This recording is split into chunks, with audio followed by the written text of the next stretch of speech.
ইরানকে পারমাণবিক শক্তিধর হতে না দিতে শুরুতেই তাদের উপর পরিকল্পিতভাবে যৌথ হামলা চালায় যুক্তরাষ্ট্র ও ইসরায়েল। তাতে ইরানের ক্ষয়ক্ষতি বাড়লেও দিন দিন দেশটির অনমনীয় এবং প্রতিশোধের ধরন দেখে রীতিমতো চমকে উঠছে শত্রু দেশগুলো।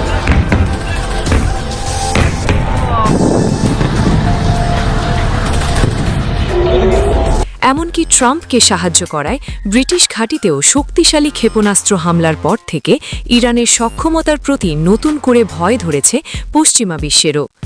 এছাড়াও ট্রাম্প ইরানের পরমাণু কেন্দ্রে ইসরায়েল হামলা করবে না বলার পরও যখন দখলদার দেশটি নাতানজ পরমাণু কেন্দ্রে হামলা করে বসে, ঠিক তখনই যেন আর ছাড় দিতে নারাজ ইরান।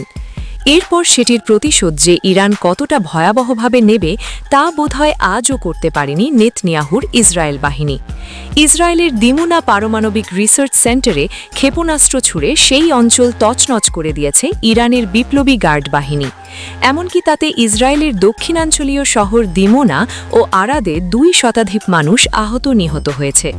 আর সেই রেশ কাটতে না কাটতেই ইসরায়েলে এবার রেকর্ড সংখ্যক মিসাইল ছুড়ে হামলা চালিয়েছে ইরান, আর তাতে গোটা দেশই কার্যত ধ্বংসস্তূপে পরিণত হয়েছে।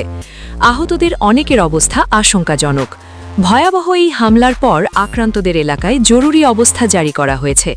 ইসরায়েল ডিফেন্স ফোর্সেস IDF-এর এক বিবৃতিতে এসব তথ্য জানানো হয়েছে।